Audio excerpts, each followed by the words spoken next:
Invite Katarina, our first speaker, up to give her testimony. Hi, everyone, and thank you for the opportunity to speak to you tonight. So, I grew up in a busy Catholic household as the youngest of 5 children. According to my parents, I was generally a very happy child and pretty silly child too, but I always felt I was more sensitive than others. Throughout school, I was bullied a lot, especially for my weight and my family's economic status. My faith and my relationship with God was often something I leaned on for consolation and support in these trying times. That being said, as I grew up, I became more and more aware of my sin, and I began developing the core belief that God could only love me if I was good. As a result, I often blamed myself for the bad things that happened to me. When I was 12, I went to a 2-week-long summer camp where I was emotionally and physically abused.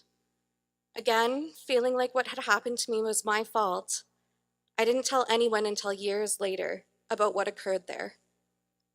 Shortly after returning home from this camp, I began suffering from severe insomnia, anxiety, depression, and an eating disorder.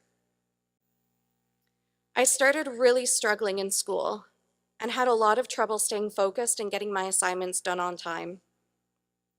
At the same time, the bullying continued, and I lacked a lot of support.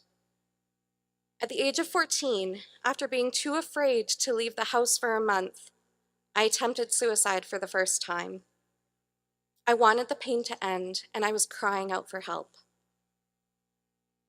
I also ended up in an impure relationship, and because of how desperate I was to feel love and accepted, I remained in this relationship even after it got abusive. This ultimately made me feel like God absolutely could not love me anymore. So I left the church at 15 and declared myself an atheist. Over the next few years, I had ups and downs and attempted suicide more times than I can count. At a rock bottom in my life, I returned to the church, and while I experienced a lot of healing from this return, I still struggled a lot with my mental health. At another major low, and spurred on by a need for a medication adjustment, I lost control of myself and got in trouble with the law. Thankfully, I received the professional help I needed, and by the grace of God, I was able to hold on to the hope that my life was still worth living. For the past year and a half, I've been working with an amazing Christian therapist who has helped me heal from a lot of the trauma of my past and regain freedom in my life. I am so happy to be alive. I thank God every day for my parents, friends, and the professional supports who kept me alive when I wanted to die. That being said, things can change quickly for me. And while I am hopeful that even throughout suffering and intense emotions, I can stay grounded and trust the Lord, there is always the potential that a depressive episode could lead me back into a dark place of suicidal ideation. Mental illness has led me to lose control of myself in the past, and it's why I am grateful that mental health professionals have been required by law to safeguard my life. I fear the dangers of MAID for myself and others who may find themselves in similar circumstances. Knowing how crucial it is to do more to address mental illness, including in the church, is what gave me the courage and confidence to share my story with you all today. I thank God for bringing me to where I am today and for showing me time and time again that His love and mercy is greater. Jesus has taught and is teaching me to trust Him more and more, knowing that He will always love me and desires me to be a saint even more than I do. I hope we can all pray and work hard together to ensure the safety of all people who, like me, suffer from mental illness, so that everyone can discover or rediscover the freedom and hope I found and in which I now seek to live. Thank you.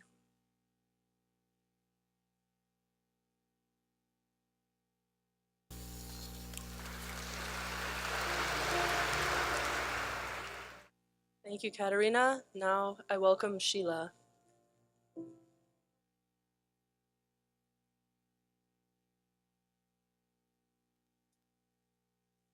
Evening. I'm a physician, which has some relevance to my story. More importantly, however, I have been mother to Ross Harding, a cheery, cheeky, bright boy who lived with significant and often painful disability until his death at age 10. It's also important to note that I have been accused of crying at supermarket openings. That is to say, I would not typically choose to speak publicly about emotionally laden topics. It is uncomfortable to put my professional persona at risk in public. Nevertheless, here we go. I graduated from medical school in 1981. At that time, while we were vociferously debating abortion, I said that if we accepted abortion on demand, we would, before we retired, be killing patients. My classmates teased that I was being a drama queen and dismissed my concerns. I wish I had been wrong. I joined the faculty in the College of Medicine at the University of Saskatchewan in Saskatoon in 1988. My work has been a blend of direct patient care, clinical laboratory oversight, teaching, research, and administration. Fast forward to late 1993. I'll never forget driving home on College Drive, listening to CBC Radio News, and hearing that a young girl named Tracy Latimer had been killed by her father in a so-called mercy killing or compassionate homicide. My heart sank, and I had a foreboding sense that this one event would be a turning point in the euthanasia debate in Canada. I wish I had been wrong. For those who never knew or have forgotten, Tracy Latimer was a 12-year-old girl who lived with severe cerebral palsy, unable to speak or walk. She was raised on a farm near Wilkie, Saskatchewan, with her parents and 2 siblings. When she was born, it had been predicted that she wouldn't live to the age of 12, but she did. Then, on October 24th, 1993, anniversary pending, while her mother and siblings attended church, her father carried her out to his truck and filled it with carbon monoxide. After she had died, he carried her back to her bed so that her mother would find her there after returning from church and assume the death was natural. The carbon monoxide poisoning was identified on post-mortem examination, and the truth came out. Tracy's father was found guilty of second-degree murder and sentenced to 10 years in prison. Now out of jail for more than a decade, he has yet to express any remorse. Our son Ross was 7 years old at the time of Tracy's death. We tried hard to shield him from Tracy's story, but it proved impossible. Saskatchewan media was saturated with it, and everyone had an opinion. Most disquieting was the repeated assertion that Tracy's father had acted out of love and compassion for his daughter. But what made us realize that Ross had been paying close attention all along was when at breakfast one day he said, "You know what? The next time I get sick, you don't have to kill me, okay? I can take it." My heart leapt into my throat and I felt gut punched. I had no words. Ross's dad, Terry, jumped in quickly to reassure him that we would always protect him and that we would never consider killing him for any reason. We affirmed that our love and compassion would always be directed toward helping him live his best life, no matter what. We refuted the idea that Tracy's father had acted out of love and compassion. Rather, Tracy died the day the love ran out. Ross accepted our reassurance, and we didn't have to revisit that particular conversation. He would occasionally say without anxiety things like, "I'm going to like living in heaven because my joints won't hurt, but not yet." And he would later articulate his own conviction that it was a good thing that he existed, saying, "God knew the world needed someone like me." As more details about Tracy emerged, Ross would often compare and contrast. What did they have in common? What was different? He concluded that his ability to speak for himself was the most important difference. He'd say, "I can tell people what I think and feel and want." With Tracy, they had to guess. I was gripped by that reality. Ross could articulate his anxiety that we might ever consider killing him and receive clear reassurance about his safety. What of other disabled children who understood well enough what had happened to Tracy, but couldn't express their own thoughts or feelings? I thought to myself, if this child in this household can be worried about this, then what child anywhere can feel safe? And so, despite my personal discomfort with the idea, I knew that I had to engage in the battle more publicly. Gradually, with God's fist in my back, I found my voice and my pen, trembling and tears notwithstanding. I spoke up at every opportunity, at work, at church, at women's retreats, at pro-life conferences. I wrote letters and articles. I tried to oppose my profession's reckless sprint away from traditional Hippocratic medicine toward the introduction of euthanasia and assisted suicide as therapeutic medical services. I tried to persuade my faith community that the threat was real and needed active resistance. I tried unsuccessfully to institute policies in the MD program that would protect medical students from any expectation of participation in MAID. I worked with many others in Saskatchewan and beyond to advocate for provincial legal conscience protections for all healthcare professionals, also unsuccessfully, at least thus far, in Saskatchewan. I know that Mother Teresa liked to insist that we are not required to be successful, but rather we are called to be faithful. Yet it's a tremendous cause of sorrow when not being successful in preventing euthanasia means the premature deaths of so many. I grieve the loss of the profession as I once knew it, and at the same time, I know the true life-affirming medicine. I know what it's meant to be, and that this doesn't change. When I made the difficult decision to close my clinical practice, I was able to increase my contribution to clinical laboratory work and to refer my patients on to other colleagues. However, this was a substantial loss for me, personally, and I think for my patients too. Despite my grief, I take solace in the reality that I am not a lone soldier in this. I'm in very good company. The next generation of physicians is stepping up in powerful ways to witness to and work for life-affirming medicine. I'm encouraged that people with disabilities and those who love them are finding their voices and taking action to protect this most vulnerable group of Canadians from our predatory euthanasia regime. It is my fond hope that children like our son Ross will be able to grow up in a Canada that affirms their value, asserts that it is good that they exist, and treasures them for exactly who they are, each a unique and irreplaceable instance of the image of God. Thank you.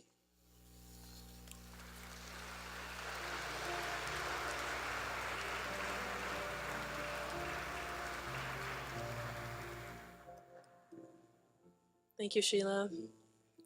Now I invite Linda to come and share her testimony.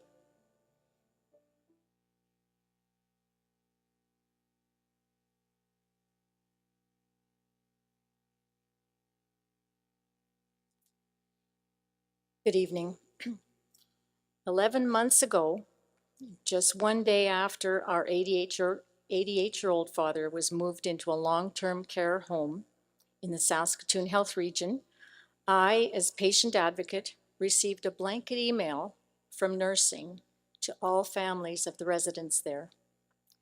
The residents and families were invited to a public education presentation on MAID in the dining room of the facility as some patients had expressed interest in the topic.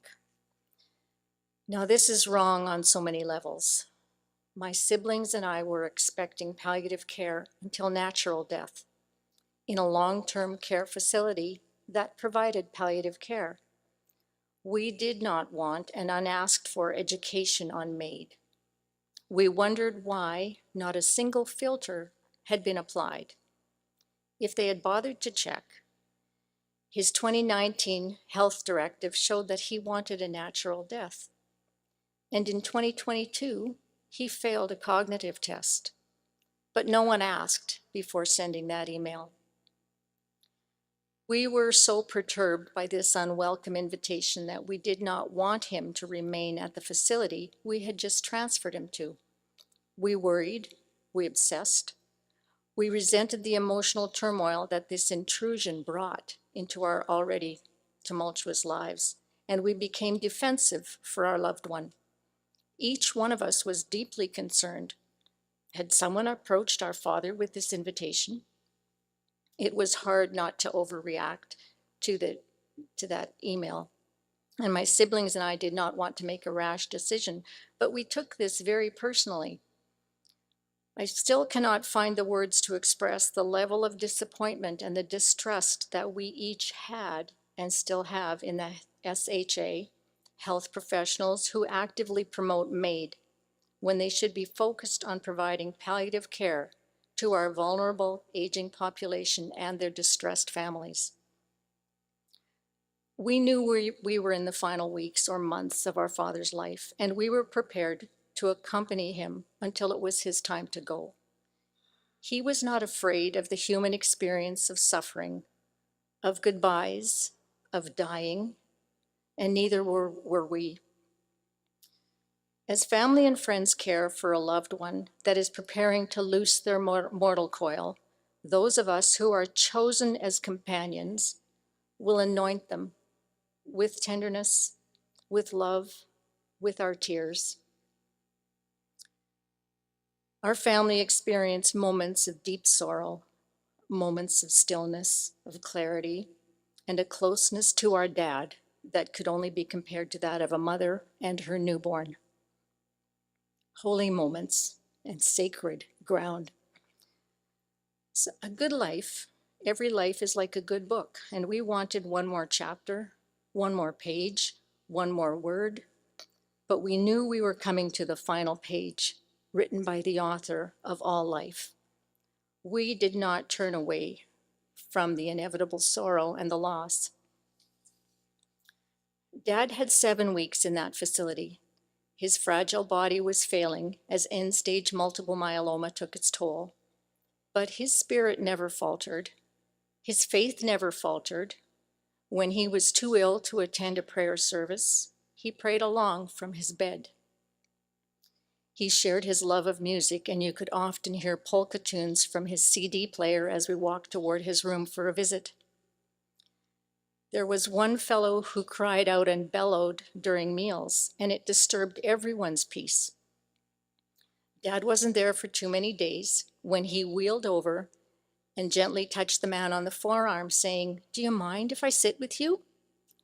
The fellow was surprised and agreeable, and then Dad began to chat with him, gently asking simple yes or no questions.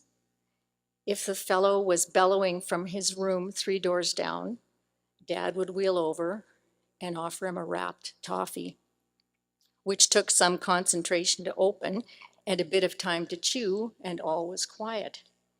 And I believe then, and still do, that a blanket approach to MAID in any palliative care facility is a failure in care that in no way respects the beauty of a life and the holiness of dying that everyone at the end of their life is entitled to. It is a breach of all the standards, protocols, and so-called safeguards in the legislation. Euthanasia is tragically and unfairly dismissive of the value that each person brings just by being them.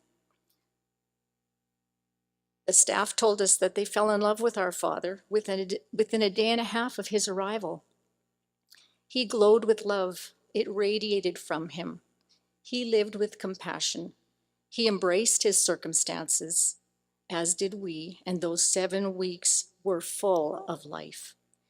He gave us a high bar to live up to and an example of living that none of us could ever have imagined not being there to share. Thank you.